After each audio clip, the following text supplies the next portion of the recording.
Nós estamos transicionando de geração. Nem todos conseguem enxergar isso, mas existe uma transição de geração. Uma geração de resultado, uma geração de obras, uma geração de estratégias, uma geração de sucesso. E nem todo sucesso vem do Senhor. Você ficaria espantado como pessoas fora da presença de Deus e fora da comunhão com Deus podem fazer coisas muito boas.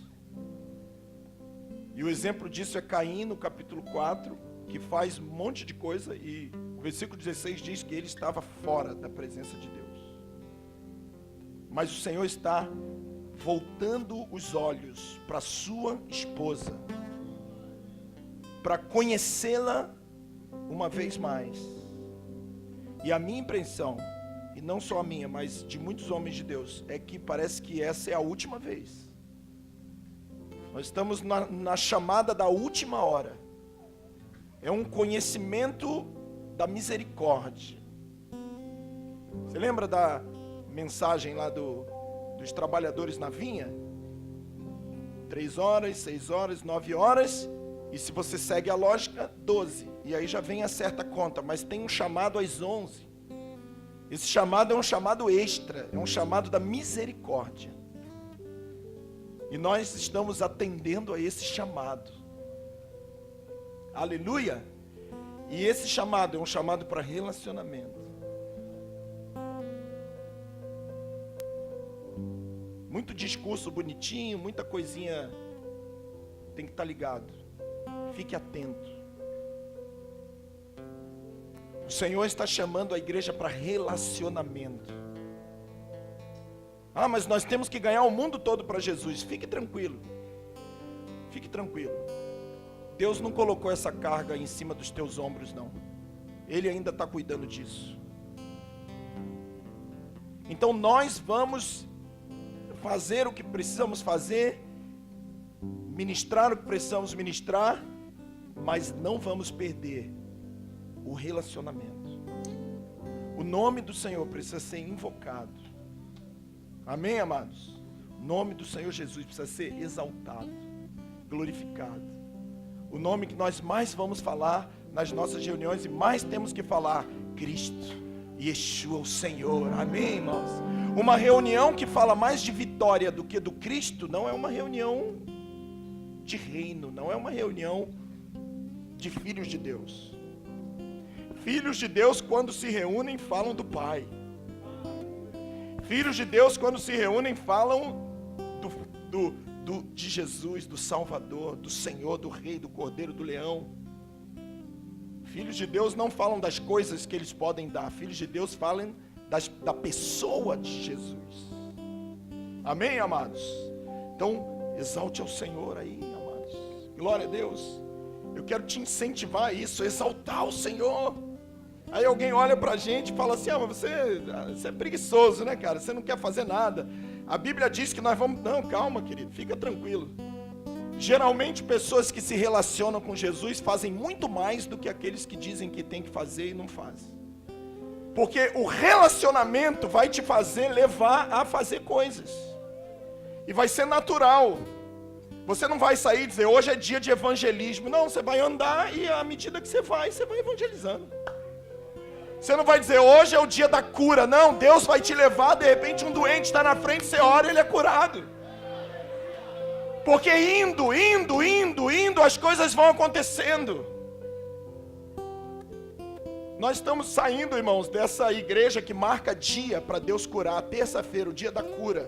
Quinta-feira, o dia da libertação. Não, a relação de obra faz isso. Mas a geração de relacionamento é o seguinte: eu amo, eu me envolvo. E é o seguinte: o dia que Ele quiser libertar, Ele vai libertar. E pasme você, não vai ser só de 7 às 9 no culto. Vai ser em todos os lugares que a planta do teu pé pisar. Amém, amados? Se prepare para ser alguém extremamente... Porque Jesus está chamando essa... Daqui a pouco nós vamos falar da resposta que nós temos que dar, mas Jesus está chamando isso. Eu só estou dando a direção. Você pega aí no Espírito. Quem está no Espírito, quem está habitando no alto sabe. Deus está mudando E você não pode ser resistente, você tem que entender os movimentos proféticos do Senhor. Tem que entender. Amém? Vamos amar o Senhor, irmãos. Vamos entrar para dentro dos nossos quartos e já não está mais com aquela lista enorme de oração. Vamos subir os montes, vamos continuar subindo. Mas vamos subir para dizer: meu Deus, Tu és grande, Tu és poderoso, não há outro Deus além de Ti. Meu Deus, como eu Te amo, meu Deus, como eu Te quero, meu Deus, como o Senhor é lindo. E Deus vai começar a gerar intimidade com essa igreja. Amém, glória a Deus. Aleluia. Pode sentar, amado.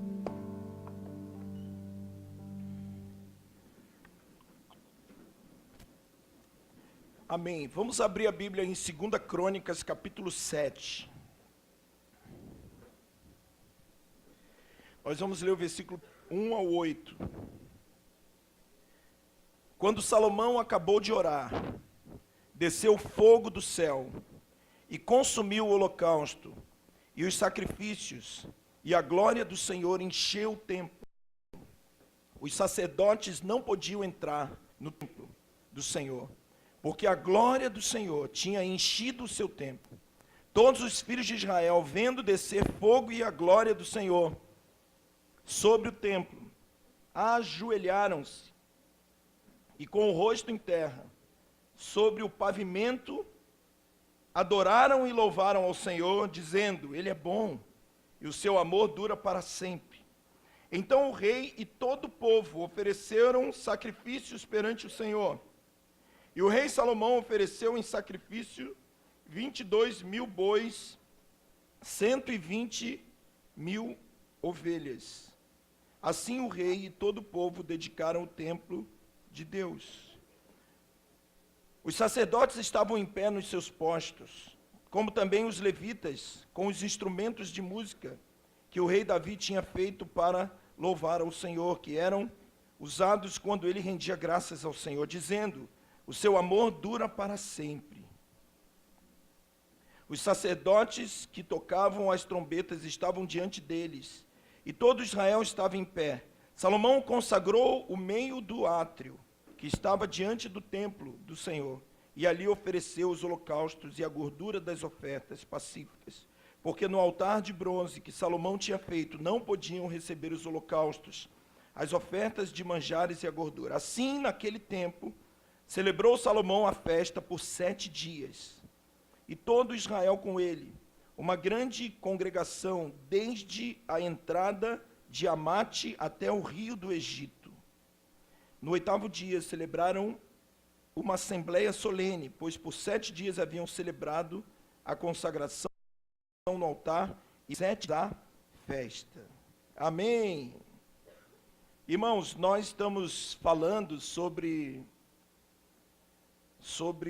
essa escola, que para mim tem sido uma bênção, poder estar ministrando isso e também aprendendo um pouco mais com o Senhor. Nas 2 últimas reuniões de terça-feira, nós falamos sobre 2 assuntos que vêm antes desse assunto, né? O primeiro assunto é o Cristo, e nós entendemos quem é o Cristo, né?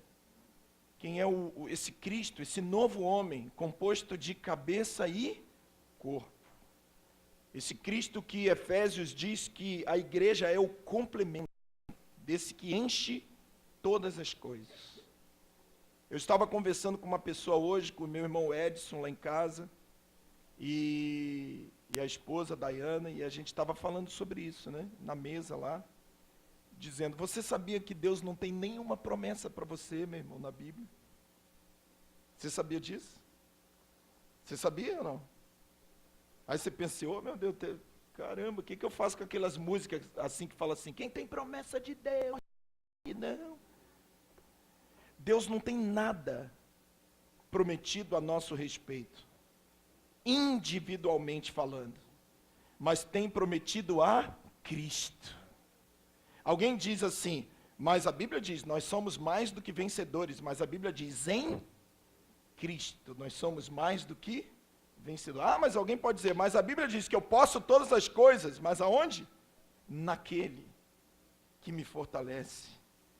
Mais de 200 vezes, irmãos.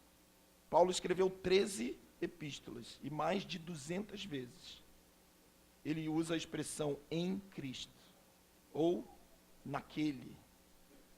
Porque o foco do evangelho de Paulo é a pessoa de Cristo. Amém?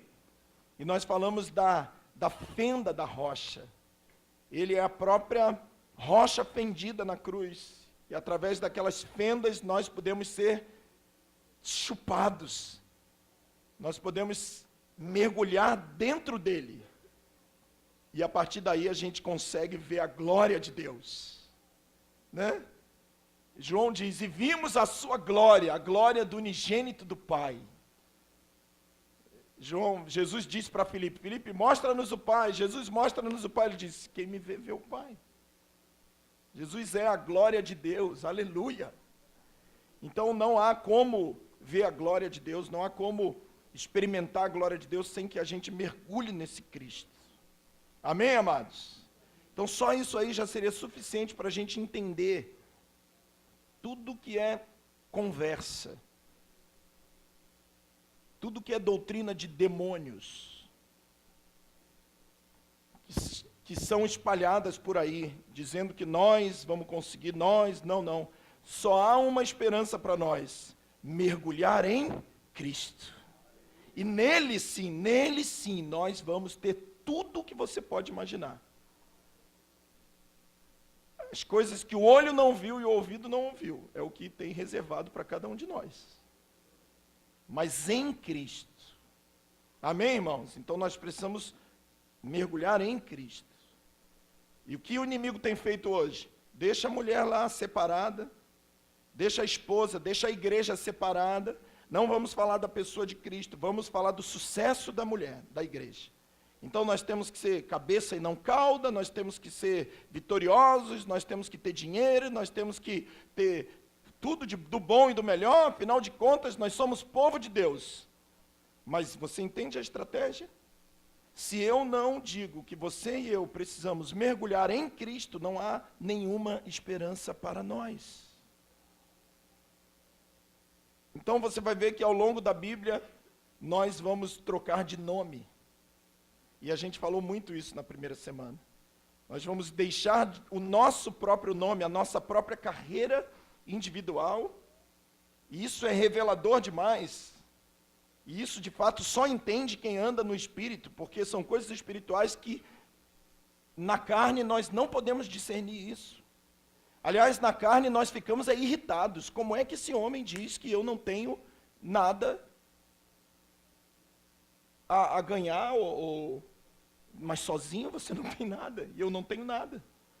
Todas as nossas vitórias, toda a nossa glória, todo o nosso louvor, todo o que é prometido para nós, precisa ser acompanhado com a expressão em Cristo. Amém? Então, se eu fosse você, eu corria para Ele, se você ainda não correu.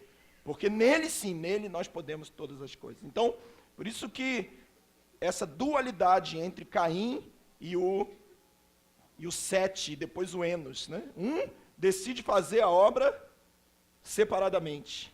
O outro decide, vamos invocar o nome do Senhor. Amém? E lá na frente, a Bíblia vai falar disso o tempo todo. Babilônia diz, vamos tocar o céu, do chão para cima, porque nós queremos um nome para nós, para que a gente não seja mais esquecido. Enquanto a Nova Jerusalém está sendo edificada no monte, ninguém está vendo. Mas um dia Deus vai dar a ordem e ela vai descer. São as alianças, são as dualidades que permeiam a Bíblia inteira. Jeroboão decide fazer um culto a bezerros de ouro. Por que nós falamos que isso é doutrina de demônios? Porque a Bíblia diz. Reis não diz que é doutrina de demônios, mas Crônicas diz. Reis só diz que Gideão estava sacrificando, Jeroboão sacrificando aos bezerros de ouro. Mas Crônicas diz o seguinte, estava sacrificando a demônios. E qual era o culto de Jeroboão? Vamos fazer tudo aqui. Vamos exaltar o nome de Deus aqui. mas não vamos para Jerusalém sob hipótese alguma. Enquanto a casa de Davi permanece. Amém, amados? Isso é a realidade do Cristo. Na outra semana nós falamos sobre a carreira. A carreira que precisa ser trilhada. Que bom que você já sabe que existe uma carreira, né, irmãos? Porque a grande maioria, infelizmente, ainda não sabe que existe uma carreira. Existe um povo que foi visitado pela graça no Egito e que foi graciosamente salvo daquela noite terrível, onde o anjo passa e as casas que estão marcadas com umbral, não importa o que você fez ou o que você deixou de fazer, se a sua casa está marcada do lado de fora, com o sangue do cordeiro, o anjo passa por cima. Amém? E aí depois ele manda você comer desse cordeiro. Mas acabou aí? Não. Tem toda uma carreira. Diga comigo, carreira. A percorrer pelo deserto. Onde você vai ser tentado, onde você e eu vamos ser provados. Em algum lugar da Bíblia diz, eu te levei ao deserto para revelar o que havia de fato no seu coração. E finalmente entramos na terra prometida. Então há uma carreira a ser trilhada. Alguém me pergunta, você é salvo? Sou, mas ainda serei. Porque a Bíblia diz que a salvação se manifestará plenamente no último tempo. 1 Pedro 1,5. Hebreus 9, 28. Estamos aguardando o sumo sacerdote sair do santuário. Malaquias 4, 2. Para nós, ele vem como o sol da justiça, trazendo salvação debaixo das tuas asas. Amém, amados? Então nós aprendemos essa importante realidade da carreira. E hoje eu queria falar um pouco sobre essa convergência, essa manifestação do reino de Deus, do reino dos céus. O que é isso? O que de fato nós estamos buscando? O que de fato faz valer a pena negar-se a si mesmo, tomar a sua cruz dia a dia? Que prêmio é esse? Que mundo é esse? E principalmente, aonde será isso? Reino sacerdotal, reino de sacerdotes. Amém, amados? Glória a Deus. Então, vamos começar. Quando nós olhamos a casa de Deus no Velho Testamento, nós precisamos nos enxergar como casa de Deus. No Velho Testamento, o Salmo 122 diz, alegrei-me quando me disseram, vamos à casa do Senhor. E muitos, na Nova Aliança, ainda continuam dizendo, nós vamos à igreja. Vamos à igreja. Mas eu não posso dizer vamos à igreja, porque nós somos a igreja. Então, na Nova Aliança, nós somos a casa. João 2,19, destrua esse templo, e em 3 dias eu levanto um novo. E ele falava a respeito do seu próprio corpo. Amém?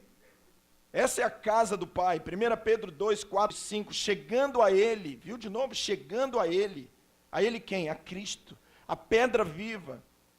Para muitos rejeitada, mas para nós eleita e preciosa.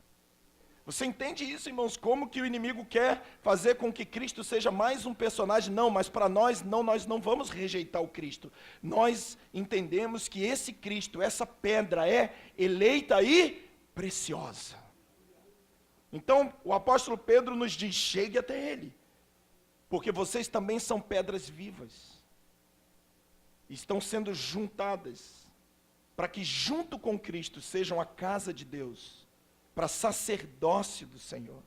Amém? Aleluia! Glória a Deus! Efésios capítulo 2, versículo 20 em diante, do 20 ao 22, vai dizer que fundamentados, né, no fundamento dos apóstolos e dos profetas, que é Cristo, a pedra, nós somos edificados, a fim de que sejamos casa do Senhor, para sacerdócio do Senhor. Aleluia! Amém? Então eu sei que você já sabe isso, mas você tem que mudar, e eu tenho que mudar o nosso vocabulário. de dizer eu vou à igreja. Não, eu sou a igreja. Amém, amados? Isso é gostosinho, né? Mas ao mesmo tempo é difícil. Por quê? Porque no seu colégio você também é a igreja. Né? Na velha aliança a gente falava assim, será que essa roupa está boa para ir para o templo? Nós vamos lá no templo do sacerdote. Olha essa saia aí, rapaz, está muito curta, hein? Olha esse bracinho de fora aí, aparecendo os bíceps do varão. Não, aumenta isso aí, rapaz. E você vê, no novo não interessa que roupa que você vem à igreja, porque você é a igreja toda hora. Né? Não interessa mais se você trata a sua esposa ou seu marido bem só aqui dentro. Né? Outro dia eu estava conversando com uma pessoa, às vezes as pessoas acham que engana o pastor, né? Às vezes engana, mas a maioria não engana não, deixa eu bem dizer, né? Já viu aquelas pessoas educadas, né? Na frente do pastor, né?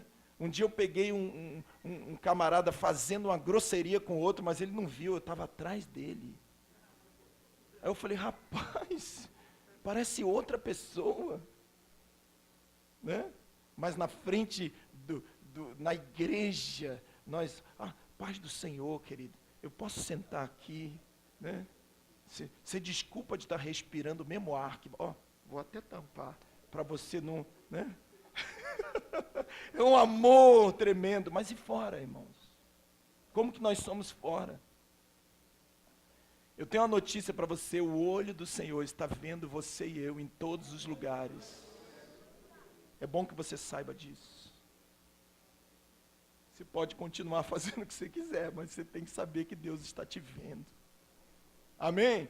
Então, na velha aliança, nós íamos à igreja, ao templo, à casa do Senhor. Na nova não, meu irmão. Na nova foi Ele que veio até nós. Na nova é Ele que enche esse tabernáculo. Glória a Deus. Então é uma transição tremenda, irmãos, porque existe uma mudança que vai muito além de simplesmente passar de um Antigo para o Novo Testamento. Existe uma mudança radical. Então, todas as vezes que nós lemos isso no Velho Testamento, nós precisamos entender que somos nós. Amém? Deixa eu te ensinar uma coisa.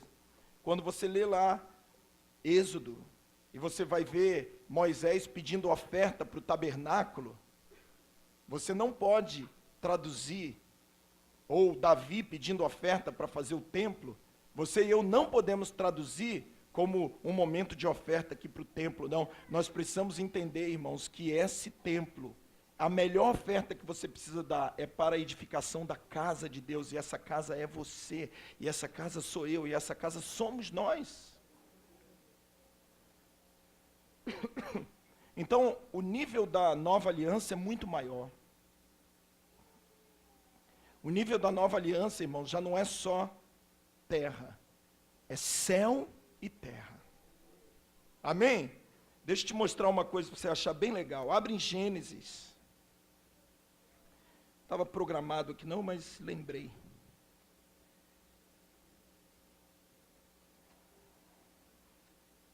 Abre em Gênesis, olha o que Deus fala para Abraão.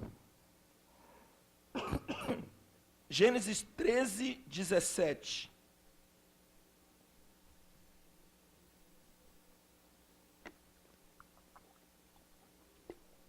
Levanta-te e percorre a terra no seu comprimento e na sua largura. Comprimento e... porque eu a darei a ti. Então, na velha aliança, como nós falamos, comprimento e largura. Mas olha como que é a nova aliança. Abre em Efésios.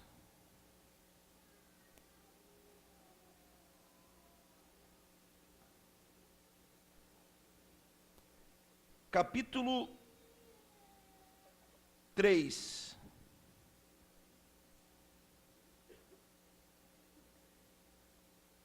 Versículo 16. Oro para que, segundo as riquezas da sua glória, vos conceda que sejais fortalecidos com poder pelo seu Espírito no homem interior. Versículo 17. Para que Cristo habite. E aonde está escrito habite aí?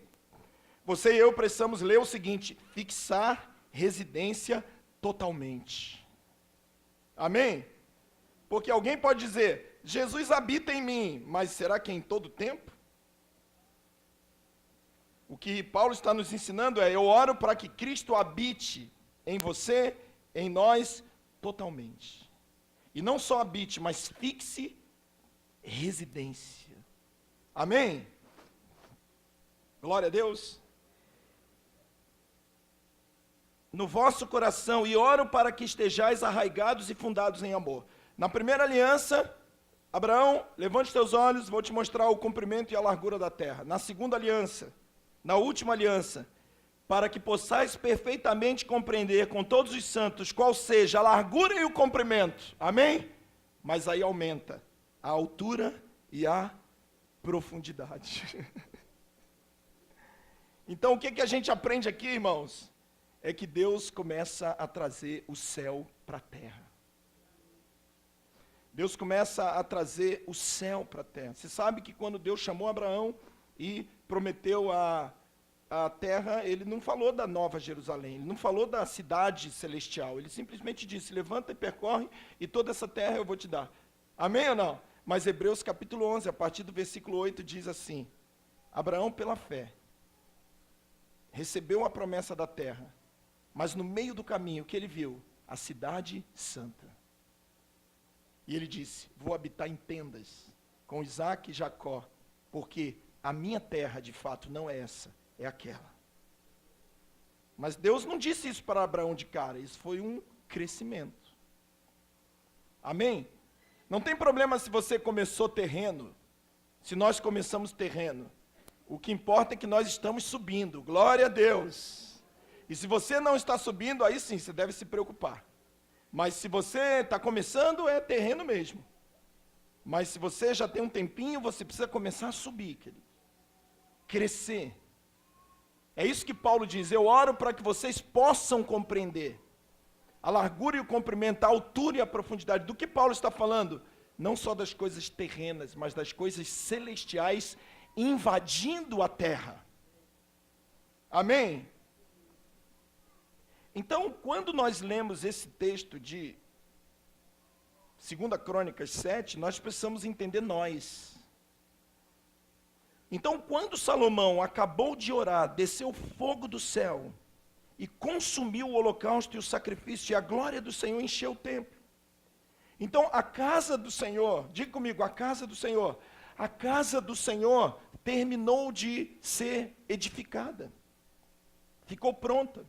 E o que acontece quando a casa de Deus fica pronta?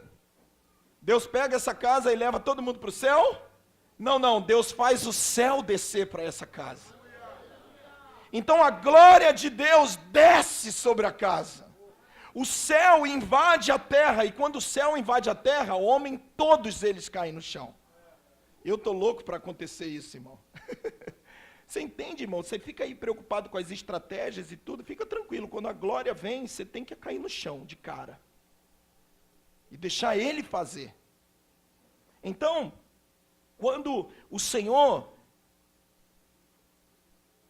acabar de edificar a sua casa, que somos nós, e nós precisamos ter atenção a essa casa, porque às vezes nós olhamos para a nossa geração, para a geração do século 21, e diz assim, a igreja está tão distante da maturidade, e a igreja está tão distante da unidade, então eu acho que Jesus não vai voltar agora, porque vai demorar muito, porque até todo mundo ficar pronto, né? E aí vamos supor que a gente consiga que toda a igreja fique pronto, aí vai ter que alguém ficar lá na porta dizendo, é proibido aceitar Jesus aqui, irmão, que nós acabamos aqui nós ficamos prontos. Se entrar, a gente vai ter trabalho, porque quando você vem do mundo, e quando eu venho do mundo, a gente não vem cheio de carrapicho. Então basta aceitar Jesus, uma pessoa que já estraga, mas só que a casa de Deus não é isso. Você e eu precisamos entender casa de Deus sendo edificada desde pelo menos Abraão. E de cada geração o Senhor tem tirado um povo. Amém? Quem sabe essa não é a última geração onde Deus está pegando as últimas pedrinhas para terminar essa casa que, na minha opinião, já está quase pronta. Isso é uma revelação tremenda, irmãos. Com que autoridade que eu digo isso? Olhe para a história. Quando é que Deus trabalhou com a totalidade?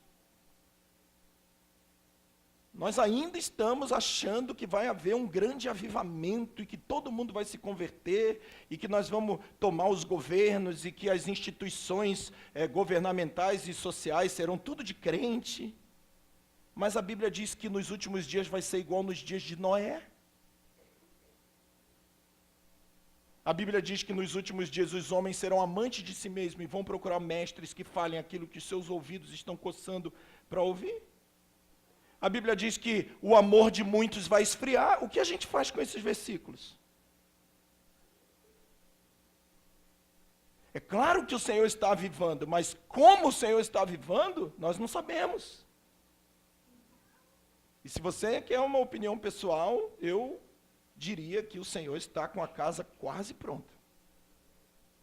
E que nós somos, quem sabe, a última geração, irmãos. Por todos os sinais que nós vemos, né, a gente já estuda bastante isso, os sinais a respeito de Israel, os sinais a respeito da volta do Senhor. Na próxima terça-feira a gente vai falar mais sobre isso.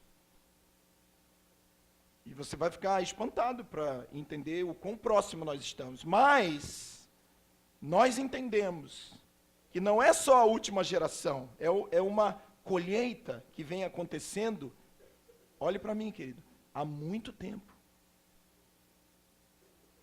Amém? Cada um tem o direito de crer no que quiser. Mas no meu coração, e como pastor dessa igreja, e como alguém que tem sido chamado para te ensinar, eu preciso te alertar isso. A casa está quase pronta.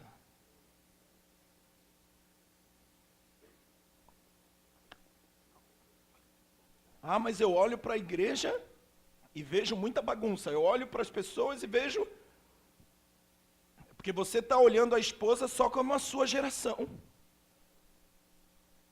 Você e eu estamos esquecendo que, desde Abraão, essa cidade já está sendo revelada. Quem sabe antes, mas pelo menos de Abraão a Bíblia diz que a gente pode dizer. Gálatas diz que Deus pregou o evangelho para Abraão. Hebreus diz que Abraão teve a visão dessa cidade e abandonou a visão do terreno para poder agarrar o celestial. E de Abraão para cá, queridos, já são, sabe quantos anos? 4.000.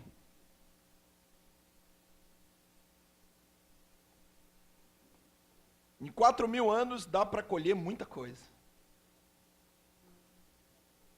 Amém? Glória a Deus. Mas tem uma notícia boa. Deus está chamando os trabalhadores da última hora. Qual é o problema da gente errar nessa interpretação? Irmão, se você focar no mais difícil, você sempre vai alcançar o mais fácil. Pense que a porta é estreita de fato. E se naquele grande dia lá não for tão estreita como nós estamos dizendo, ninguém vai perder nada se a porta for um pouquinho mais larga. Embora eu ache que não vai ser, mas vamos dizer que seja. Oh, mas eu sempre ouvi que a porta era estreita de 50 centímetros. Cheguei lá, descobri que é 1,5 metro. Alguém vai perder a salvação porque a porta é mais larga do que foi pregado? Agora, e se for o contrário? E se alguém prometer que é 1,5 metro e naquele grande dia for só 50 centímetros? Você entende? Nós não queremos ser legalistas, mas nós precisamos olhar para a Bíblia com responsabilidade. Então, eu gosto desse texto, porque esse texto fala, irmãos, do céu descendo para a terra. Amém? Glória a Deus. Da glória de Deus invadindo a terra, porque Ele encontra uma casa pronta. Toda vez que nós falamos de casa, alguém pega João 14, abra em João 14.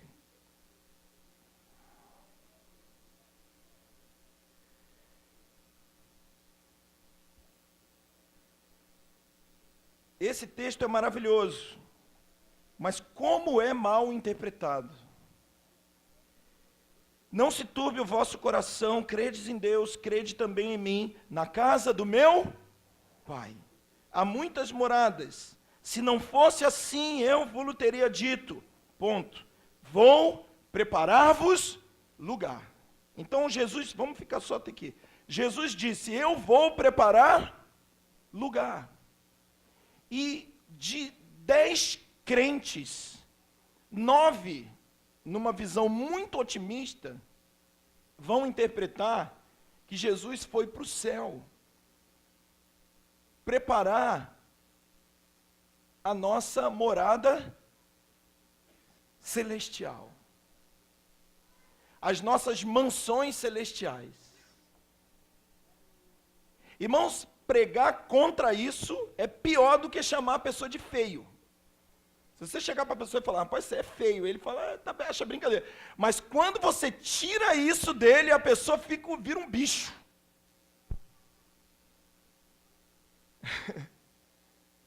Mas pense comigo, irmãos, pelo menos 2 coisas. Parte do que nós estamos pregando aqui, nós já pregamos muitas vezes, e é bom sempre repetir. Pense comigo, se João mesmo, no capítulo 2, escreve, que Jesus disse, destrua esse templo, e em 3 dias eu levanto novo, e ele falava a respeito do seu corpo.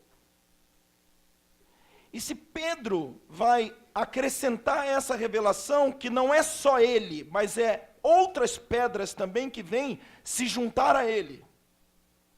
E se Paulo vai ainda falar um pouco mais, dizendo que os apóstolos e profetas são homens, são ministérios que estabelecem os fundamentos, a fim de que uma casa seja edificada, e essa casa somos nós. Abra em Hebreus capítulo 3, versículo 6. Esses 3 textos eu disse de cabeça, e vamos ler um agora juntos.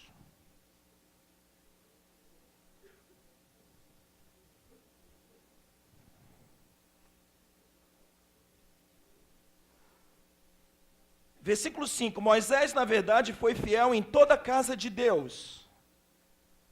Viu? O Hebreus está falando das 2 alianças. Ele primeiro começa a falar de Moisés. Moisés foi fiel em toda a casa de Deus, como servo, para testemunho das coisas que se haviam de anunciar. O que, em outras palavras, Hebreus está dizendo é o seguinte, Deus levantou Moisés, ele foi fiel como servo na casa de Deus, mas isso era um testemunho de algo que ainda ia ser realidade.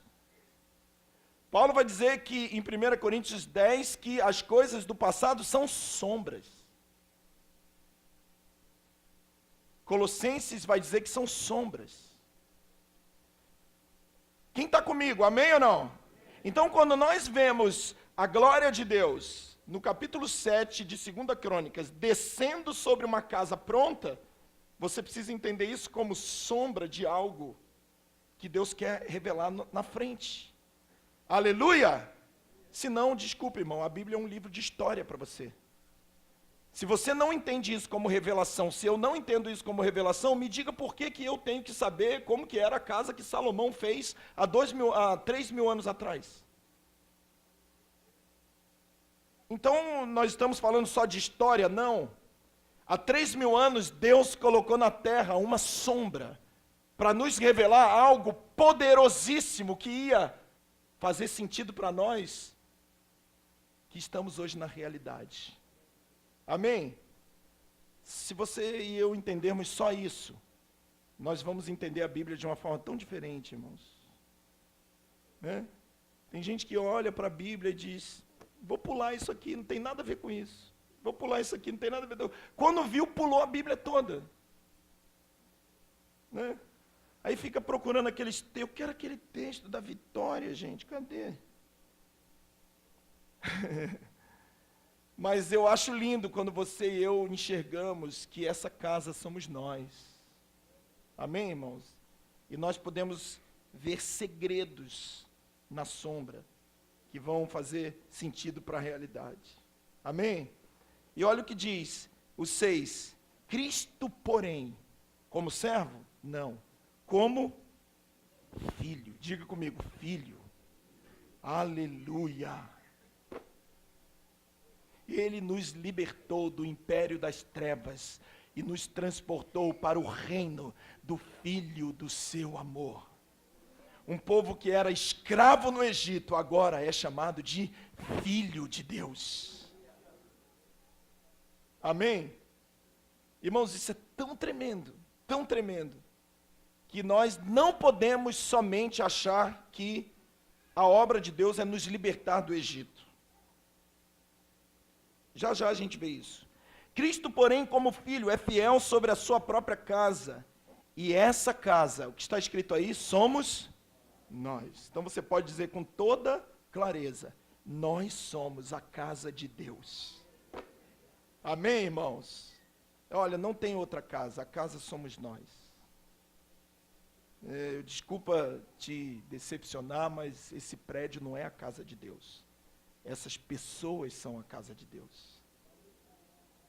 Você já notou que o nosso prédio não tem um banner lá na frente escrito igreja?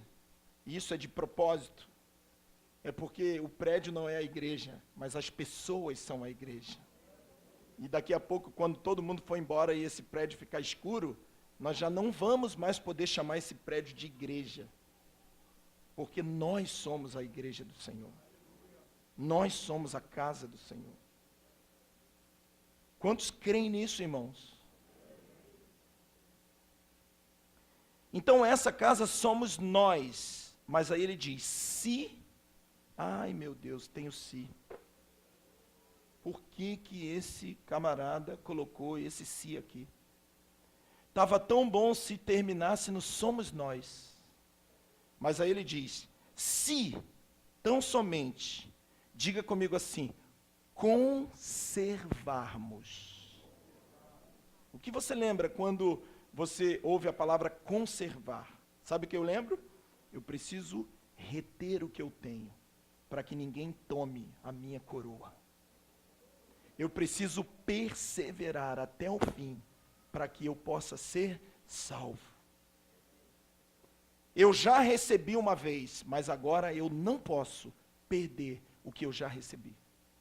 Eu preciso conservar. Se tão somente conservarmos firmes a confiança e a glória da esperança, o que está escrito aí, até o fim. Isso é a carreira que nós falamos muito nisso na semana passada. Precisamos conservar até o fim. Abra em Isaías 66. Então, o que diz Isaías 66? Assim diz o Senhor, o céu é o meu trono, e a terra é o estrado dos meus pés. Aonde está a casa que me edificareis? E onde será o lugar do meu descanso? Mas olha o que Isaías diz, não fez a minha mão todas essas coisas, e assim vieram a existir? Diz o Senhor, é para esse que eu olharei, para humilde e contrito de espírito, e o que treme diante da minha, aleluia, glória a Deus. E eu fico pensando, irmãos, que Isaías está falando sobre uma casa, mas não é sobre a casa física, é sobre uma casa que é moldada por aquele que é contrito de espírito e por aquele que treme, volte comigo aqui, e o que treme diante da minha palavra. Então, eu acho que nós já estamos convencidos de que quando Jesus disse, na casa do meu pai há muitas moradas, se não fosse assim eu teria dito, e aí ele bota um ponto e diz assim, agora eu vou preparar lugar. Diante de tudo que nós falamos, qual é a casa que o Senhor está preparando? Somos nós. Nós somos essa casa. E quando essa casa estiver pronta, fique tranquilo, o padrão vai ser repetido, a glória vai invadir o templo. E a glória não é o lugar onde você vai, a glória é uma pessoa chamada Cristo. Quando você vê a glória descendo, você precisa enxergar a volta e a glória do Senhor enchendo transbordando essa casa. Amém? Glória a Deus. Então, irmãos, aonde isso vai acontecer? Esse é o nosso tema. Aonde? Não é no céu, é na terra. Abra sua Bíblia em Salmo 37, 28 e 29. Eu preciso falar isso com calma. Salmo 37, 28 e 29 diz assim: pois o Senhor ama os justos, e não desampara os seus santos. Eles serão preservados para sempre, mas a descendência dos ímpios será exterminada. 29, os justos herdarão e habitarão nela para sempre. Provérbios 2, 21 e 22.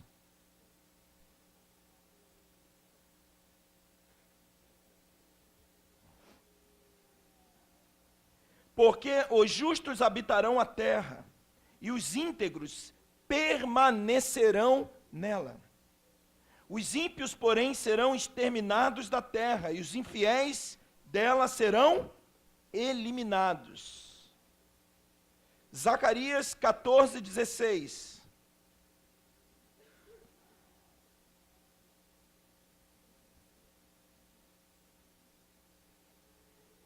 Então todos os que restarem de todas as nações que vierem contra Jerusalém subirão anualmente para adorar o Rei, o Senhor dos Exércitos, e celebrar a festa dos tabernáculos.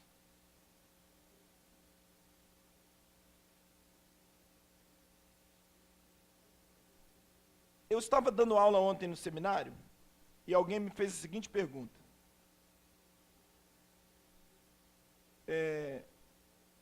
Nós estávamos falando sobre o céu. E alguém disse para mim, no final do culto, no final da aula: mas pastor, o senhor falou hoje sobre o céu, mas o senhor não tinha dito que o céu não existe? Eu falei: não, eu nunca disse que o céu não existe. Nós não estamos tirando o céu, nós estamos incluindo a terra. Porque em Apocalipse 21, você vai ver que ele cria novos céus e nova terra. Em 2 Pedro 3,8 em diante, ele diz, lá no finalzinho, ele vai dizer: nós aguardamos pela sua promessa novos céus e nova terra. Em Isaías 65, a partir do 17, vai dizer: eu crio novos céus e nova terra. Então nós não podemos crer, irmãos, que quando Jesus voltar, vai pegar todos os crentes e levar para o céu, e vai pegar todo mundo da terra e destruir. E todo mundo agora vai ficar no céu. Isso, a Bíblia não diz isso. A Bíblia diz que muitos serão destruídos. Mas a Bíblia diz que há um novo céu e uma nova terra. Amém, amados? Glória ao Senhor. Nos dias de Noé, porque a Bíblia diz que será como nos dias de Noé. Os ímpios foram destituídos, foram exterminados, e Noé permaneceu. E quando o juízo da água passou, o que Noé fez? Estabeleceu o governo dessa terra. Estabeleceu o quê? A reconstrução dessa terra. Isso é que chama novos céus e nova terra. Isso decepciona você? Então nós não estamos tirando o céu. Então agora não existe céu. Não, graças a Deus, o céu existe. Amém? Mas nós estamos inserindo a terra. Porque não existe, irmãos, essa teologia escapista de que quando... Não, Deus ainda tem o plano de estabelecer a glória dele nessa terra. Assim como Isaías viu no capítulo 6, os serafins voavam, e o que ele ouviu? Santo, santo é o Senhor dos... Só isso? Hein? Toda terra está cheia da sua glória. Abacuque vai dizer isso depois. E o que ele vai dizer? A terra se encherá do conhecimento da glória do Senhor. O Salmo diz, o Provérbios diz, Vamos ver mais textos, Apocalipse capítulo 5, versículo 9 e 10.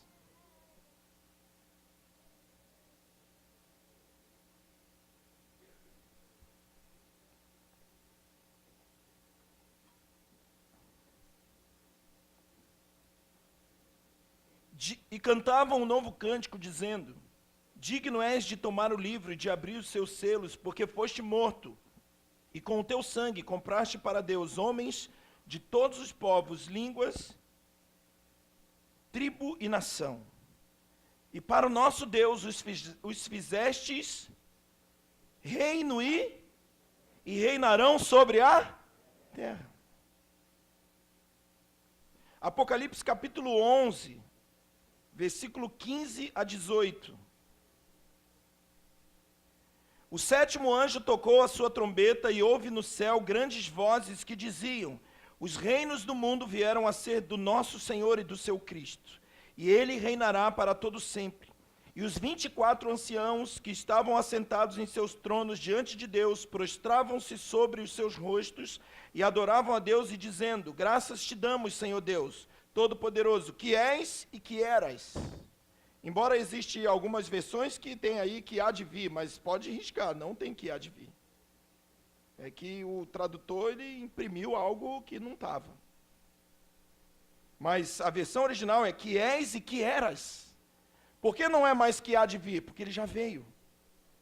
Aleluia. Aqui, os reinos do mundo, então não é mais que há de vir, porque ele já veio. Pelo menos aqui. Porque tomaste o teu grande poder e reinaste. Iraram-se as nações, então veio a tua ira, e o tempo de serem julgados os mortos, e o tempo de dares recompensas aos profetas, teus servos, e aos santos, e aos que temem o teu nome, e a pequenos e a grandes, e o tempo de destruíres, presta atenção, o tempo de destruíres os que destroem a terra. Irmãos, Deus quer trazer o céu para a terra. Isso é uma realidade. Foi para isso que Jesus veio. Para trazer o céu, a realidade celestial para a terra. Glória a Deus. Ah, mas eu fiquei decepcionado. Porque eu já estou cansado dessa terra, e aí agora você diz que, eu estou decepcionado. Calma. Irmãos, quando a glória, diga comigo, quando a glória encher a casa, nós vamos ver uma casa cheia da glória. Amém? Então abra em 2 Tessalonicenses 1:10.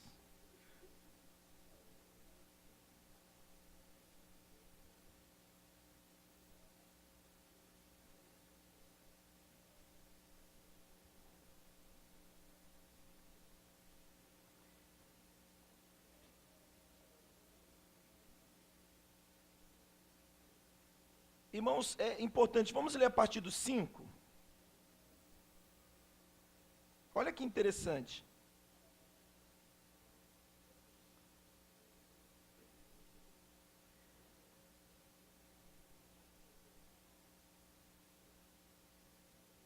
Perdão, vamos ler a partir do 3. Bem devagarzinho. Sempre devemos, irmãos, dar graças a Deus por vós, como é justo, porque a vossa fé cresce muitíssimo. E o amor de cada um de vós aumenta, de uns para com os outros.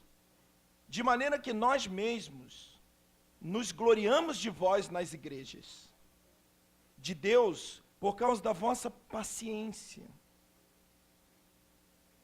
e fé. Amém? E em todas as... O que está escrito na sua Bíblia?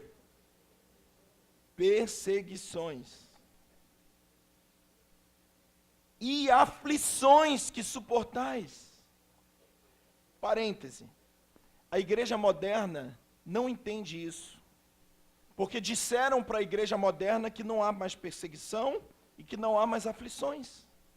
É por isso que no meio de nós há tanta gente mimada e infantil. Mas é claro, eu comecei e eu faço parte de uma igreja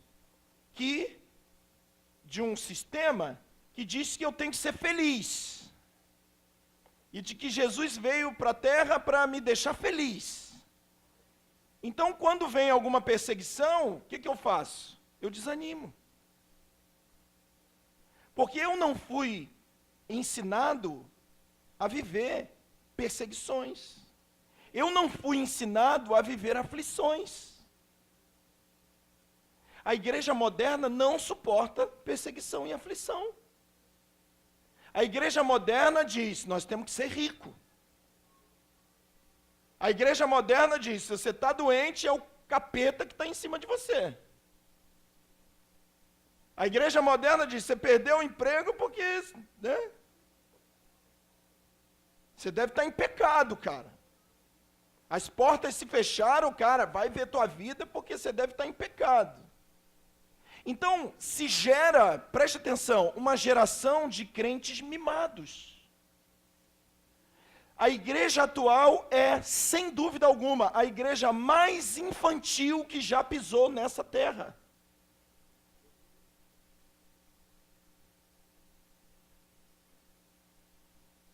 Eu contei a história do John Wesley, né? Contei? Vamos desviar o John Wesley. Manda os capeta todo mais forte que tem lá, cara. Manda os tanques de guerra, a R-15.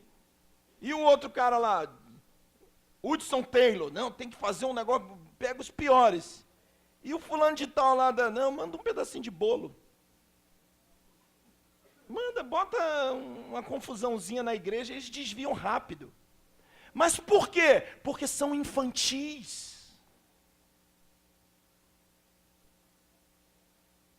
Porque são crianças.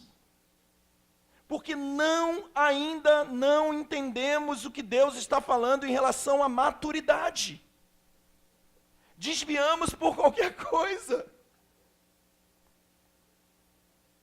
Eu vou sair dessa igreja porque já não estão me dando mais atenção.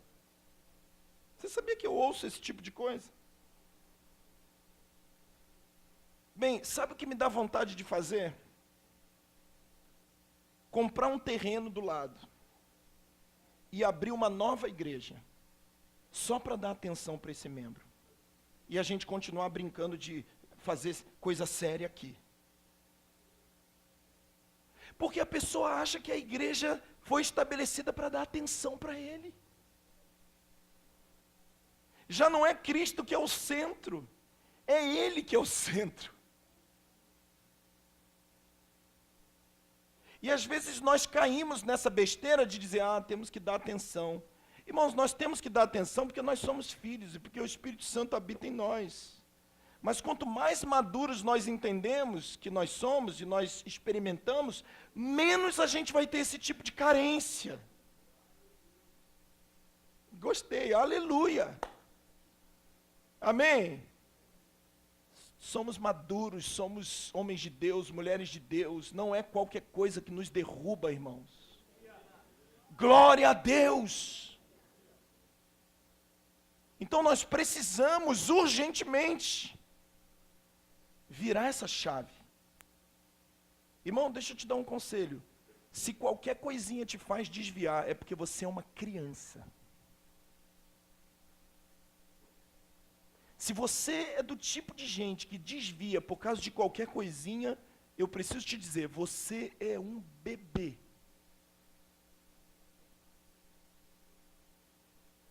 Talvez a gente tenha que fazer um cultinho separado para você numa salinha lá atrás.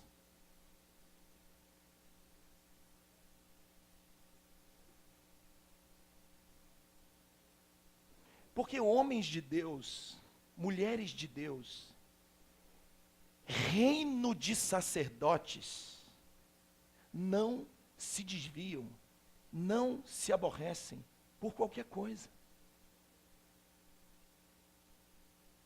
Somente aqueles que não são crianças dizem, amém. Eu sei que se você é infantil, isso aí doeu no seu coraçãozinho. Mas é bom que doa. Tá? A dor é bom. A dor gera pensamentos de mudança. Né? Então, olha o que Paulo diz. Eles suportam, eles têm paciência, eles têm fé. Eles sofrem perseguições. Eles têm aflições, eles suportam aflições. Bem, tiraram isso da igreja moderna. Você precisa concordar comigo. Tiraram. Não existe pregação que diz que nós vamos sofrer esse tipo de coisa. Se você ouve isso, você diz, Deus confirmou aqui, cara, não é aqui que eu tenho que ficar não, porque aqui... Né? E ele continua dizendo, tudo isso, olha o que diz, querido, tudo isso, diga comigo, tudo isso. Se você tira alguma coisa daqui, já não é tudo, né? Você sabe, né? Tudo isso é prova clara do justo juízo de Deus. E como resultado, sereis tidos por dignos do reino de Deus, pelo qual também padeceis. Meu Deus, para eu entender melhor, só se Paulo pegar uma cartolina e desenhar para nós.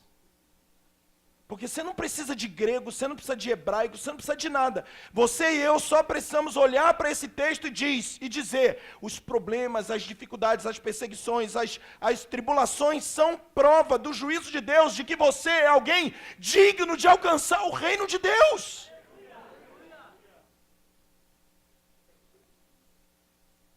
Ainda que alguém coloque uma placa lá fora e diga, pare de sofrer. E ainda se intitule como alguém do reino de Deus, mas a Bíblia diz que o reino de Deus é provado através de sofrimento, através de perseguições. É claro que eu não estou dizendo que a gente vai viver sendo perseguido o tempo todo, mas isso faz parte da vida, irmãos. Você quer ser um pastor, você quer ser um ministro, vire homem. Se você é um homem sensível demais, esquece ministério. Sabe como nós preparamos esses meninos? Dizendo, vai sofrer muito ainda. Vão trair você, vão falar mal de você nas casas. Nós não podemos preparar esses jovens e dizendo, a vida vai ser maravilhosa. Quando você tiver um problema na igreja, fica tranquilo, você muda de igreja. Tá? Ou então você faz bico, que o pastor vai notar que você está triste, aí ele muda. Não, a vida é dura. Por que hoje a nossa juventude é uma juventude frouxa? Por causa da criação dos pais.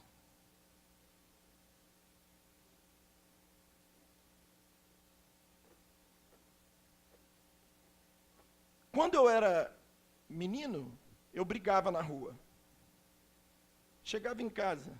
Meu pai não me perguntava quem começou a briga. E meu pai não me perguntava se eu bati ou apanhei. Eu apanhava ou batia na rua e apanhava em casa de novo. Porque meu pai olhava dentro de mim e falava, eu não estou criando um animal.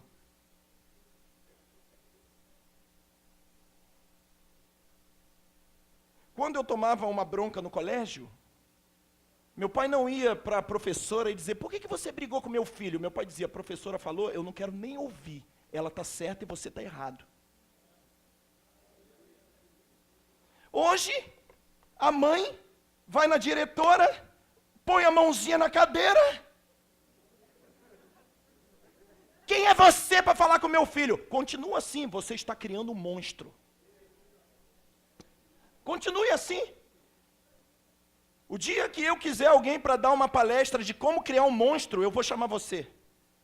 E você vai ser muito famoso e famosa nesse Brasil aí. Você vai ver só. Fica tranquilo. Não, amado. Nós estamos entendendo que para ser digno do reino é preciso entender essas coisas.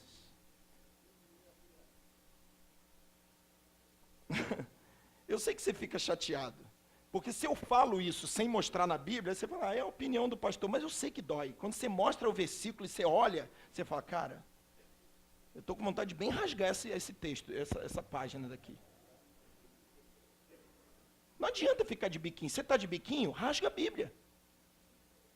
Você está achando, eu não concordo, não tem problema, pega a sua Bíblia e rasga. Lê as outras páginas. Só que domingo eu vou te dar outra página para você rasgar. E na outra terça você vai ter que rasgar outra. E daqui a pouco você não está mais com Bíblia, hein, cara. Por que nós somos essa geração frouxa?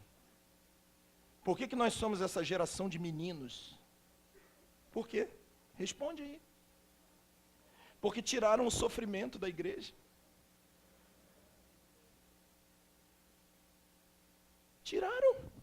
Tiraram as angústias, tiram o sofrimento. E alguém chega para mim e, pastor, eu tenho um problema para você resolver. O Tunico me bateu. Você não quer chamar o Tunico para brigar com ele? Não, eu não quero chamar o Tunico para brigar com ele.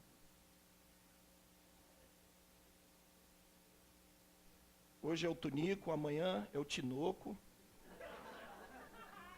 E você pode ter certeza, irmão, que muita gente ainda vai bater em você.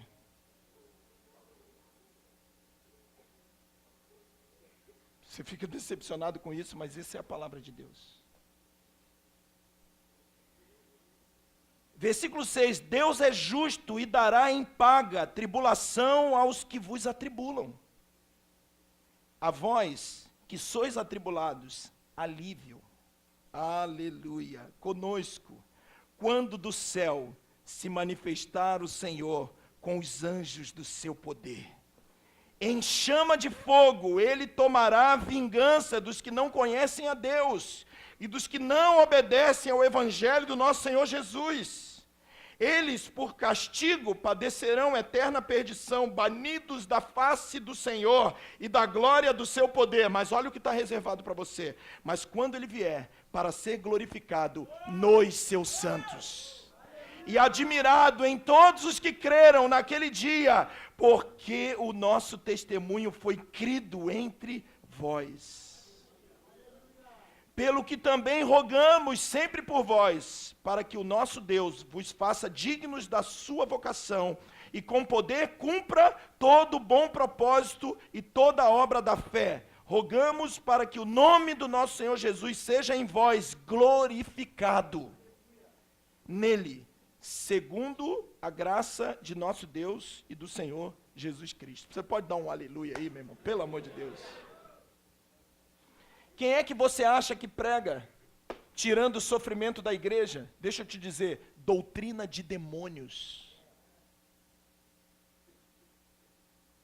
Irmão, nós já somos adultos para entender quando um demônio fala.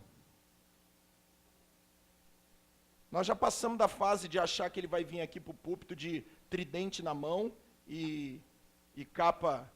Não. Uma exaltação humana, um discurso de felicidade, um discurso de sucesso, um discurso de centralidade humana. Isso é doutrina de demônios. Toda vez que eu recebo alguém aqui na igreja, vindo de outra igreja, e começa a falar mal do pastor antigo, eu não quero saber quem era o pastor, porque eles são sagazes.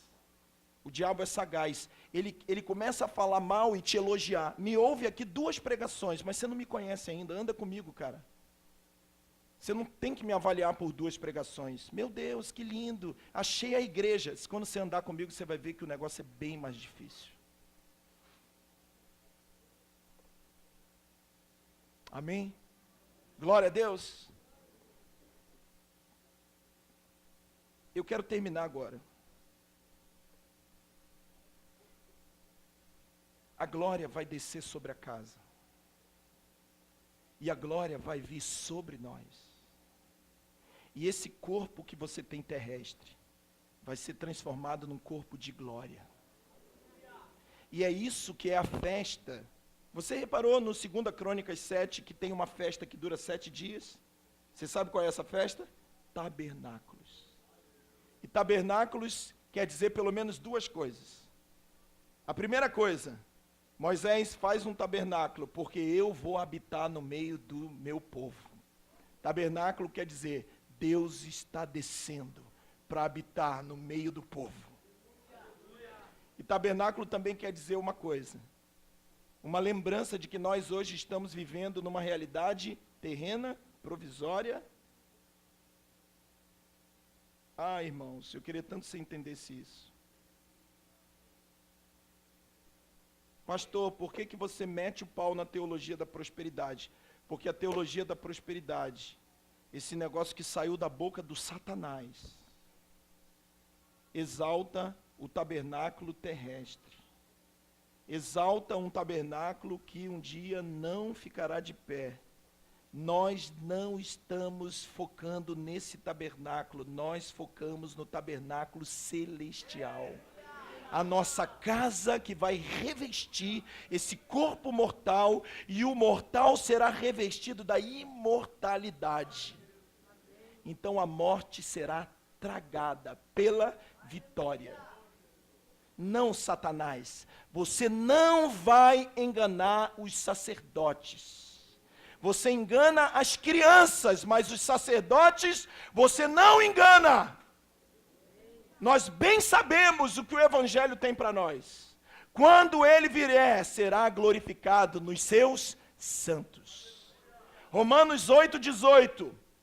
Você quer abrir lá Romanos 8:18? Abra lá.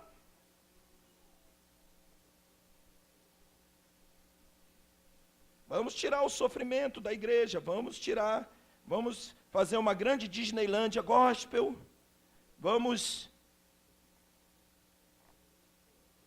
Será que é isso? Eu estou certo que as aflições desse tempo. Então diga comigo, desse tempo, existem aflições. Então se você tira as aflições, bem, se quiser você tira, fica tranquilo. Mas a minha Bíblia e a tua também diz que as aflições desse tempo presente não se podem comparar com a glória que em nós, diga comigo, em nós, há de ser revelada. Aleluia! É a glória descendo para invadir a casa.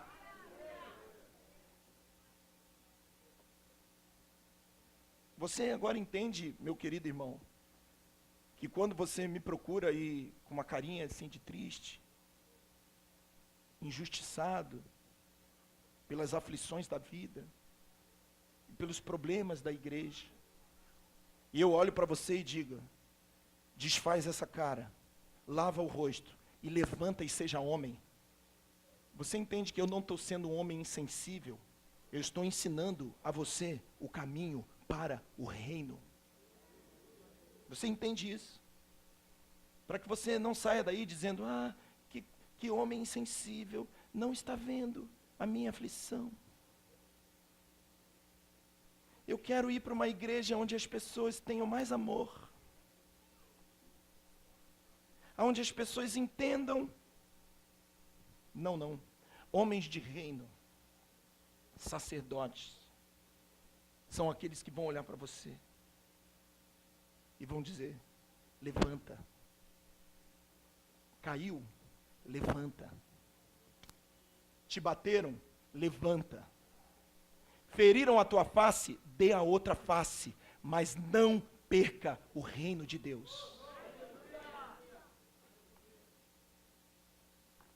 É isso que diz a palavra. Essa glória vai invadir essa terra. Vai invadir essa casa. Amém? E nós seremos como Ele. Aleluia. Abra sua Bíblia em Lucas 20:35.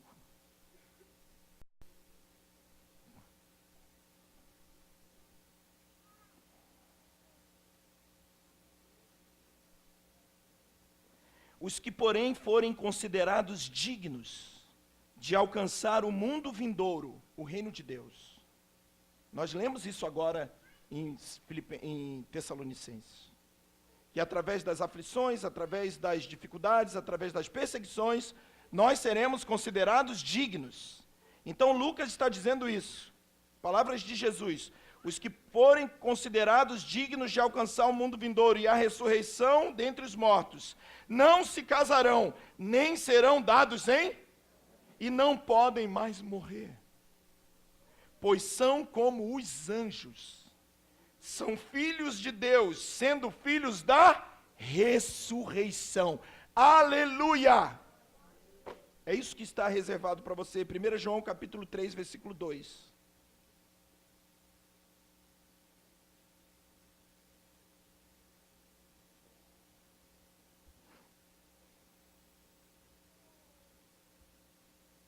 Amados, agora nós somos filhos de Deus, e ainda não se manifestou o que havemos de ser, mas sabemos que, quando Ele se manifestar, seremos semelhantes a Ele. E assim como Ele é, porque assim como Ele é, nós o... Aleluia! A glória que te está sendo preparada é ser semelhante a Jesus. Existem anjos aqui nesse lugar agora, sim ou não? Quem é que pode me mostrar onde tem um aqui? Aponta. Alguém está vendo? Como você disse que existe? Hein? Você sabe que existe? Sim ou não? Então você sabe que existe um mundo espiritual. Você sabe que existe uma dimensão que você não consegue ver com esses olhos carnais. E não é carnal porque você é carnal, olhos da carne, como o meu também. Olhos físicos. Mas você e eu sabemos que existem anjos aqui, sim ou não? Você sabe que hoje existe um trono onde o Senhor está. Você sabe que existem os 4 seres viventes, os 24 anciãos. Você sabe isso? Alguém já viu isso? Não, mas existe. Você consegue ver um anjo aqui? Eu não consigo. Mas os anjos conseguem nos ver? Hein? Então, quando nós falamos do mundo espiritual, ou do céu, sabe o que nós falamos? Olha, naquele dia eu vou ver. Ainda existe um véu, ainda existe uma parede. Nós ainda vemos como por espelho. Nós ainda conhecemos em parte. Mas se você pudesse imaginar uma conversa de anjos, você acha que eles estariam conversando agora dizendo assim, ó, lá no mundo terreno, como que deve ser o mundo terreno? Porque anjos não conversam sobre céu e terra. Para os anjos, céu e terra é a mesma coisa. Enquanto nós estamos nesse corpo, nós falamos o quê? O mundo físico e o mundo espiritual, a terra e o céu. Mas quando um anjo conversa, se é que a gente pode usar essa expressão, ele não diz assim, ó, lá na terra, naquele mundo distante. Não, para ele já existe essa convergência. Para ele o céu e a terra já é uma coisa só. Amém? Glória a Deus. É isso que você vai ser no reino de Deus. Não vai haver para você mais céu e terra. Você vai ser ao mesmo tempo um cidadão celestial e um cidadão que ministra sobre essa terra, que governa sobre essa terra. Aleluia. Isso é convergência. Isso é trazer a realidade do céu para a terra.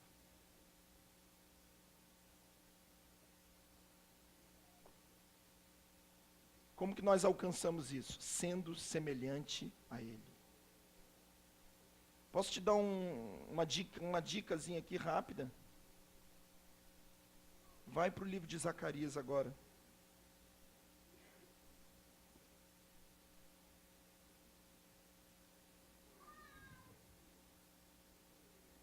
Vem cá, Átila. Esse capítulo 13, versículo 8 e 9.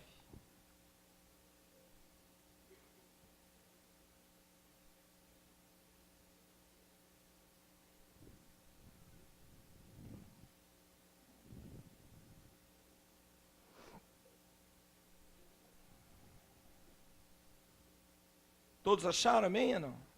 Essa eu quero que você leia comigo. Em toda a terra, diz o Senhor, as duas partes dela serão extirpadas e expirarão. Mas a terceira parte, diga comigo, a terceira parte, restará nela. Eu farei passar essa terceira parte pelo fogo. E eu a purificarei como purifica a prata. E a provarei como se prova o ouro.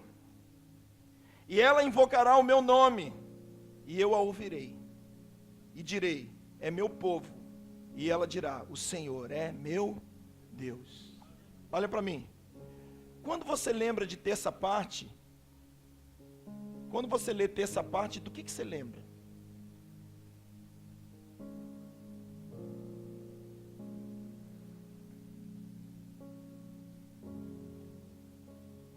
Do que você lembra quando você lê a terça parte? Sabe do que eu lembro? Eu lembro de uma terça parte de anjos que caíram porque se rebelaram.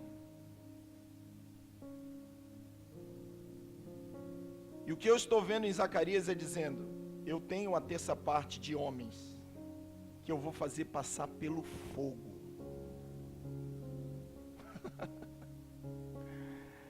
Colossenses diz que ele está restaurando todas as coisas, no céu e na terra. Não só na terra, mas no céu também. Esse é o reino de céu e terra convergido. Esse é o reino de céu e terra restaurado. O que eu preciso para isso? Você precisa fazer o que a esposa de Cantares fez. Abra sua Bíblia em Cantares. Capítulo 8, versículo 14. Como que termina o livro de Cantares? Qual é a última palavra que sai da boca da esposa de Cantares?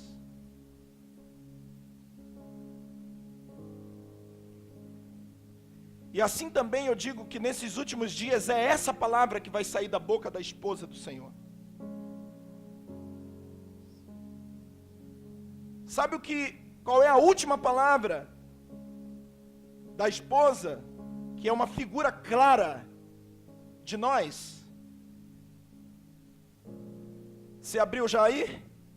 Lê comigo as duas primeiras palavras aí. Lê de novo. Lê de novo. É isso que a igreja de Cantares vai terminar. É isso que a igreja da volta do Senhor vai clamar. A igreja que volta, a igreja que aguarda ao Senhor vai parar de clamar por estratégias, vai parar de clamar por vitória, vai clamar, irmão, isso vai acabar, fica tranquilo, vai acabar. A igreja santa, verdadeira, a verdadeira esposa do Senhor, tem um clamor na sua boca: vem depressa, amado meu. Ele está olhando a esposa e sabe como a esposa termina a sua carreira? Vem depressa, amado meu, e faze-te semelhante ao gamo e aos filhos da gazela. Eu quero a volta dele. Só entende reino sacerdotal aquele que ama a volta do Senhor. Irmãos, escute uma coisa e não se espante. Combati o bom combate, acabei a carreira, guardei a fé. Desde agora a coroa da justiça me está guardada, não somente a mim, mas a todos aqueles que dizem, vem depressa, amado meu. Todos aqueles que amam a sua vinda. O quanto da igreja atual ama a vinda do Senhor? Bem, essa resposta não sou eu que tenho que dizer. Eu e a minha casa serviremos ao Senhor. Vem depressa, amado meu. Fica de pé aí e diz isso para ele.